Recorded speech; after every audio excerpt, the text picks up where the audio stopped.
Seja muito bem-vindo, seja muito bem-vinda ao Formando Consciência. Hoje nós vamos falar sobre anabolismo, catabolismo e metabolismo.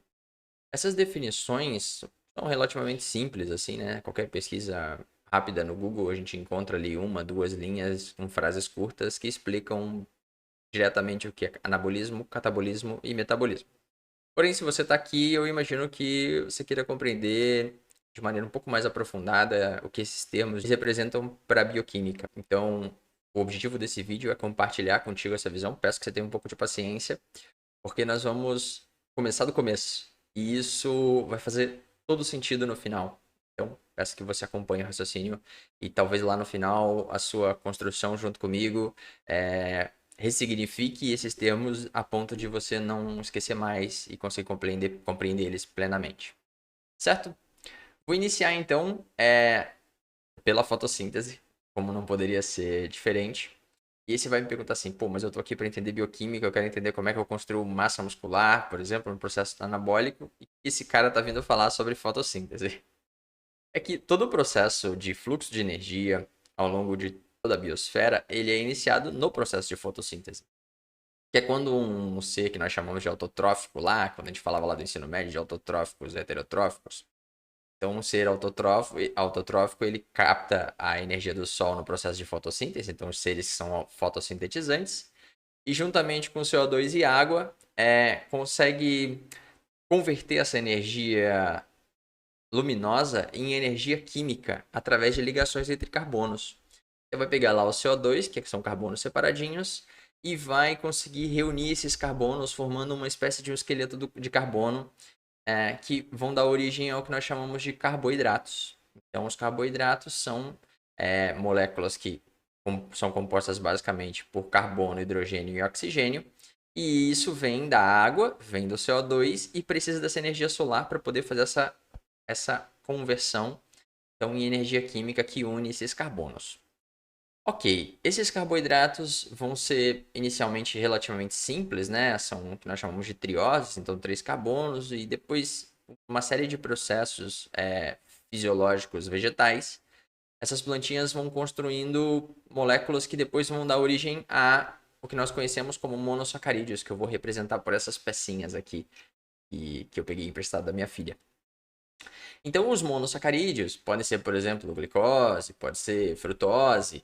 Eles vão ser usados pela planta como fonte de energia. Então, em um determinado momento, eles podem novamente ser quebrados e a ligação entre os carbonos desses carboidratos podem ser utilizados pela planta como fonte de energia.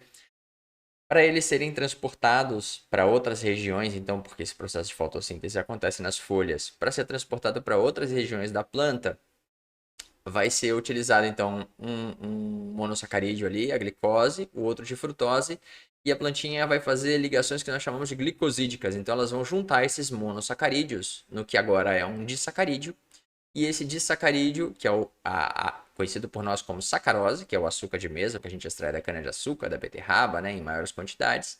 Essa sacarose, deixa eu botar aqui na frente da câmera. Essa sacarose, então, vai ser transportada pela plantinha para outras regiões, onde pode ser quebrada, novamente, em peças menores. E essas peças menores, glicose, frutose, podem ser oxidadas até que seja extraída a energia das ligações entre os carbonos.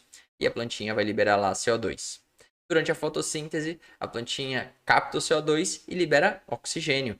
Mas na fase escura, por exemplo, à noite, ela está quebrando essas moléculas energéticas que foram criadas e ela vai liberar CO2 como nós, num processo de respiração convencional. Ok, essa glicose, ela também pode, além de ser usada pela plantinha para poder gerar energia para os próprios processos fisiológicos vegetais, ela também pode acumular, então, essa glicose, juntando em várias moléculas de glicose até formar um polímero. E esse polímero nada mais é do que um estoque dessas moléculas de glicose que ela criou. Esse polímero nós conhecemos pelo nome de amido. Então, o amido é um polímero, ou seja, são vários monossacarídeos ligados uns nos outros, e a planta usa essa condensação para poder formar um estoque de glicose para quando ela necessitar, vai quebrando essa grande molécula em pecinhas menores e vai usando daí novamente essas pecinhas menores como fonte de energia. Então, basicamente, esse é o processo. A planta vai captar CO2, vai captar água, vai captar energia solar. No final desse processo, vai liberar oxigênio e vai gerar, então, moléculas com essas ligações entre carbonos, a princípio, carboidratos. Só que, além disso, a planta também precisa de outras coisas, né? A gente ouve falar, por exemplo, de proteína vegetal, nós ouvimos falar de celulose, nós ouvimos falar de óleos essenciais que são extraídos das plantas. Tudo isso é construído a partir dessas primeiras moléculas, as trioses, depois os carboidratos. A partir daí, tudo vai sendo construído pela plantinha. Então, de uma molécula inicial simples, ela vai passando por uma série de processos internos, e esses processos internos, que nós chamamos de processos metabólicos, eles vão formando moléculas cada vez maiores, cada vez mais complexas e com aplicabilidades diferentes para o vegetal. Ok. Num determinado momento, esse vegetal pode ser consumido. Então, seres autotróficos, né? Eles estão na base da cadeia alimentar, ou da teia alimentar, aqueles conceitos que a gente aprende lá no ensino médio já.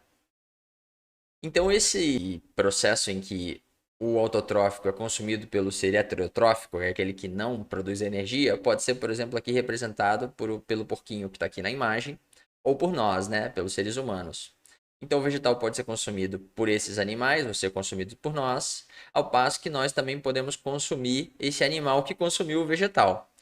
Então, a gente percebe aqui que a energia que lá atrás foi a energia do Sol e foi incorporada, então, na forma de energia química em moléculas que foram construídas, passaram a ser construídas e tornando cada vez maiores, vão fluir ao longo da cadeia alimentar até que chegue em nós, então formando nutrientes que vão ser adquiridos através da alimentação.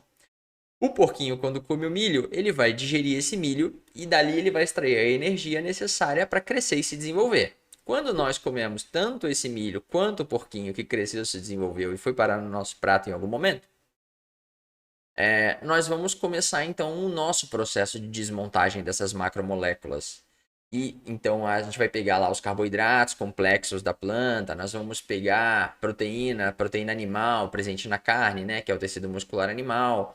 Nós vamos pegar, por exemplo, a gordura do porquinho lá, a pururuquinha do porquinho, e nós vamos começar o nosso processo de digestão, que nada mais é do que uma desmontagem dessas macromoléculas. Então, nós vamos pegar aquela molécula grande, aqui eu vou dar o exemplo do amido, né, que está lá presente no milho, e nós vamos começar a quebrar em peças menores. A nossa digestão nada mais é do que isso, é um processo de quebra. Nós vamos quebrar em moléculas menores até formar de novo aqueles monossacarídeos lá, né? Por exemplo, glicose, frutose, a galactose. Ou nós também vamos formar aminoácidos a partir das proteínas, que são peças menores, as menores peças de uma proteína. E os ácidos graxos, no caso das gorduras, ou no caso dos óleos ingeridos, seja o óleo de origem vegetal ou a gordura de origem animal. Ok, absorvemos isso, então o nosso corpo vai absorver isso no final, quando essas moléculas estiverem bem pequenininhas.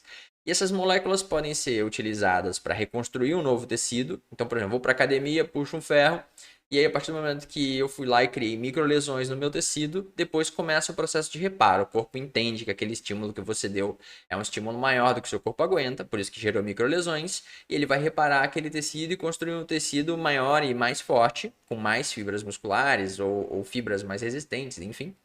O nosso corpo também pode continuar quebrando essas pequenas moléculas, então a glicose, o aminoácido, o ácido graxo, vai lá para o interior das células e também através de uma organela chamada mitocôndria, consegue então quebrar as ligações entre os carbonos, que num processo que nós chamamos de oxidação, e essa quebra das ligações entre os carbonos vai liberar hidrogênio, vai liberar elétrons que vão ser transportados até uma região específica das mitocôndrias, que são as cristas mitocondriais, e lá elas vão ser incorporadas, por exemplo, ao oxigênio, formando água. Então, o oxigênio que a gente respira vira água, por conta desse transporte dos hidrogênios e dos elétrons que foram arrancados dessas ligações entre os carbonos, do que um dia foi uma glicose, do que um dia foi um ácido graxo, do que um dia foi um aminoácido.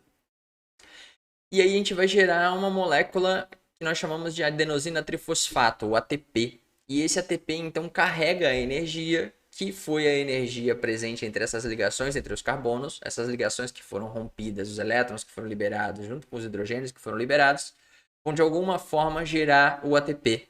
E esse ATP ele vai ser usado pelo nosso corpo como fonte de energia. Por quê?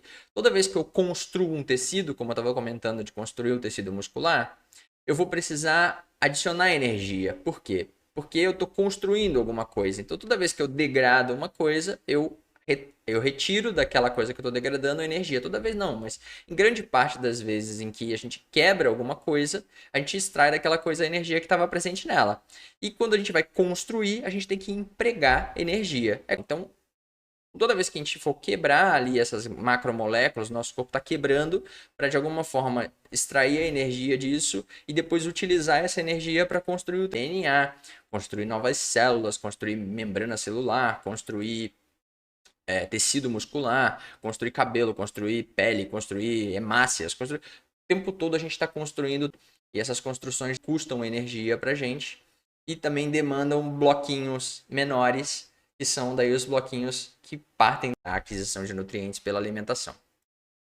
Certo. E aí então? Bom, então se a gente entendeu que os processos de construção, seja lá na plantinha ou seja do nosso tecido muscular, que demandam energia e que utilizam bloquinhos simples para construir coisas cada vez maiores e mais complexas, então macromoléculas, são os processos de anabolismo. Ou na planta, por exemplo, a gente também costuma chamar de biossíntese, mas não deixa de ser um processo anabólico, então pode ser chamado de biossíntese ou anabolismo.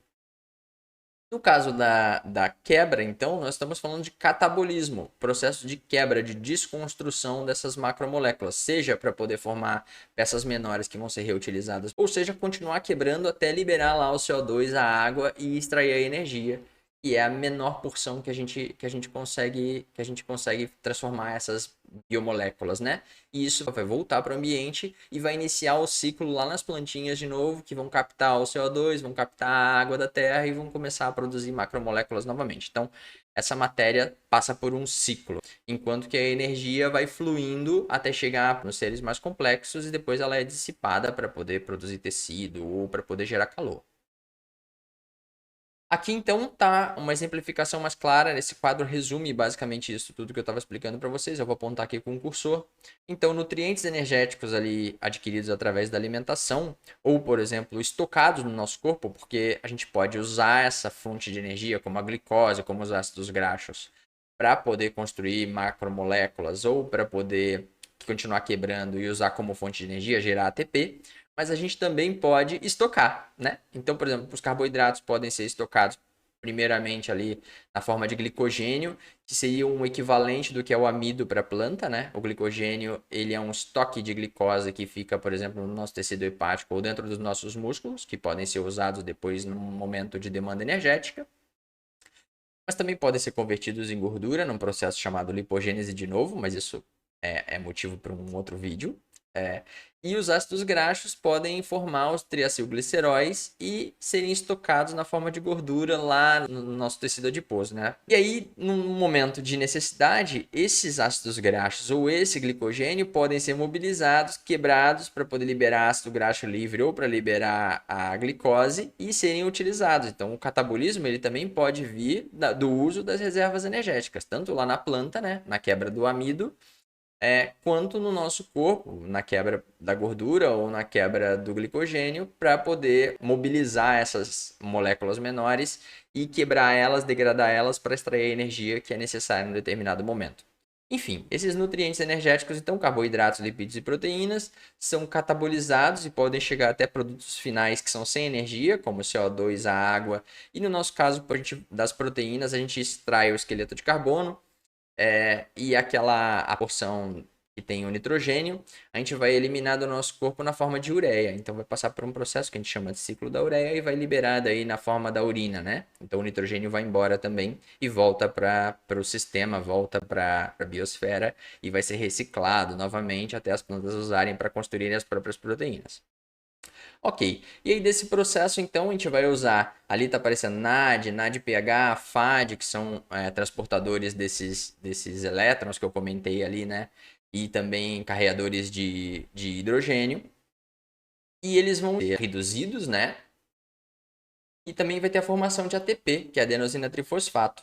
Esses compostos todos, né, que vão passar agora a ser compostos redutores, assim como o ATP, eles vão ser utilizados no anabolismo para poder transformar moléculas precursoras, que são aquelas moléculas simples, como monossacarídeos, ácidos graxos, aminoácidos e bases nitrogenadas, para construir macromoléculas, moléculas complexas, como polissacarídeos, que de repente vai formar ali o glicogênio, como eu tinha comentado, lipídios, proteínas e ácidos nucleicos, como vai formar, por exemplo, o DNA. Então esse processo vai acontecendo e daqui a pouco, numa determinada demanda energética, eu preciso degradar esses polissacarídeos, lipídios e proteínas novamente para poder formar lá produtos finais sem energia e consumir essa energia para poder gerar novos processos. Então, por isso que num processo catabólico, que o pessoal da academia até se arrepia quando ouve, é quando você de alguma maneira tem uma demanda energética tão evidente, no caso, que você precisa degradar tecido muscular para poder gerar energia para o seu corpo. E é o que ninguém quer, né? A ideia do anabolismo dentro da academia é de construção de tecido muscular e não o catabolismo, a quebra do tecido muscular. E aí, a gente está falando aqui das vias de construção, desconstrução, e no final aqui, então, esse panorama geral exemplifica o seguinte. Então, catabolismo a quebra, anabolismo a construção e metabolismo é o todo, é o conjunto dessas reações todas que envolvem tanto reações catabólicas quanto reações anabólicas. E aí aqui a gente tem uma visão geral do que são então as vias metabólicas. E aí aqui, cada pontinho desse que a gente vê pequenininho representa um intermediário, né, um metabólito, e cada linha dessa representa uma reação mediada por enzima, uma reação enzimática. Então, quando a gente olha esse panorama todo aqui, compreende o quão complexo é esse processo de metabolismo, né, que envolve tanto as reações catabólicas quanto anabólicas. É relativamente complexo, mas ao mesmo tempo a gente pode, de alguma maneira, afirmar que praticamente todas as reações aqui têm algum ponto de controle. Então, existe um controle metabólico muito fino para que essas coisas todas aconteçam. E, claro, um desequilíbrio que aconteça em qualquer via metabólica dessa por uma patologia ou causada por algum excesso do nosso consumo alimentar ou a gente está estressando as células de alguma maneira, privação de sono, ao consumo de álcool, a gente pode desestabilizar isso aqui, esse metabolismo, e a partir daí é que vem então as doenças, né, as patologias. Eu espero que tenha sido claro para você, eu espero que tenha te ajudado. Esse conteúdo aqui está nos posts lá do @formando consciência, o nosso perfil no Instagram. Se você tiver interesse, segue a gente lá. E nos vemos nos próximos vídeos. Grande abraço, tchau, tchau.